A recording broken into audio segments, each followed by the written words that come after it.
নমস্কার বন্ধুরা, গল্প পাঠে আমি তাপস। আজকের এই ভিডিওতে আমরা জানব ভিক্টোরিয়া মেমোরিয়ালের ইতিহাস। তো চলুন আজকের এই ভিডিওটি শুরু করা যাক। ভিক্টোরিয়া মেমোরিয়াল কলকাতার অন্যতম গুরুত্বপূর্ণ ঐতিহাসিক ও স্থাপত্য নিদর্শন। এটি ব্রিটিশ ভারতের রানী ভিক্টোরিয়ার স্মৃতিতে নির্মিত হয়। 1857 সালের মহাবিদ্রোহের পর 1858 সালে রানী ভিক্টোরিয়ার ঘোষণার মাধ্যমে ইস্ট ইন্ডিয়া কোম্পানির শাসনের অবসান এবং ব্রিটিশ রাজমুকুটের প্রত্যক্ষ শাসনের সূচনা হয়। সেই বৃহত্তর উপনিবেশিক রাজনৈতিক প্রেক্ষাপটের স্মৃতিও ভিক্টোরিয়া মেমোরিয়ালের প্রতিষ্ঠার সঙ্গে গভীরভাবে যুক্ত।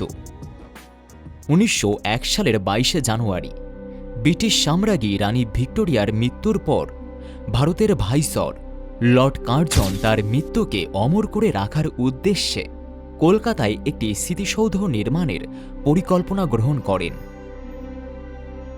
1906 সালের 4 জানুয়ারি প্রিন্স অব ওয়েলেসের উপস্থিতিতে এর ভিত্তিপ্রস্তর স্থাপিত হয় এবং দীর্ঘ নির্মাণ পর্বের পর 1921 সালে এটি আনুষ্ঠানিকভাবে উদ্বোধন করা হয়। উইলিয়াম এমারসনের নকশায় নির্মিত এই ভবনে ইউরোপীয় রেনেসাঁ, মুঘল ও ভারতীয় স্থাপত্য উপাদানের এক স্বতন্ত্র সম্বন্ধ লক্ষ্য করা যায়। প্রধান নির্মাণ সামগ্রী হিসেবে রাজস্থানের মাকরানা মার্বেল ব্যবহার হয়েছে এবং কেন্দ্রীয় গম্বুজের উপরে এঞ্জেল অফ ভিক্টোরি বা বিজয়ের দেবদূত মূর্তি স্থাপত্যটির বিশেষ বৈশিষ্ট্য। ভিক্টোরিয়া মেমোরিয়ালের চারিদিকে বিশাল ও সুন্দর বাগান এবং জলাশয় রয়েছে, যা 64 একর এলাকা জুড়ে বিস্তৃত। উত্তর দিকে রানী ভিক্টোরিয়াকে সিংহাসনে বসা অবস্থায় দেখানো হয়েছে। দক্ষিণ দিকে ঘোড়ার পিঠে রাজা সপ্তম এডওয়ার্ডের মূর্তি রয়েছে।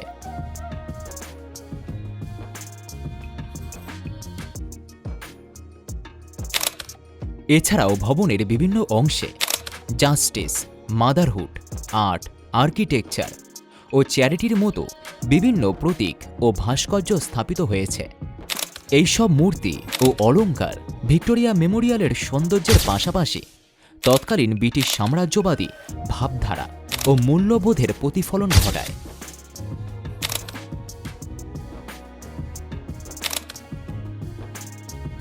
বর্তমানে এটি ভারত সরকারের সংস্কৃতি মন্ত্রকের অধীনস্থ একটি সংগ্রহশালা। এখানে প্রায় 25টি গ্যালারি রয়েছে, যেখানে রানী ভিক্টোরিয়ার ব্যক্তিগত সামগ্রী, রাজকীয় চিত্রকর্ম, অস্ত্রশস্ত্র, বিরল পাণ্ডুলিপি এবং ব্রিটিশ আমলের ঐতিহাসিক নথিপত্র সংরক্ষিত আছে।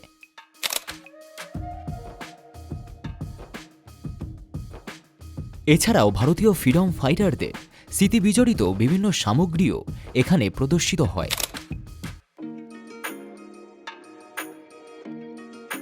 ভিক্টোরিয়া মেমোরিয়ালকে একই সঙ্গে ব্রিটিশ ঔপনিবেশিক ঐতিহ্যের প্রতীক এবং আধুনিক ভারতের ঐতিহাসিক স্মৃতি সংরক্ষণের একটি গুরুত্বপূর্ণ প্রতিষ্ঠান হিসেবে বিবেচনা করা যায়।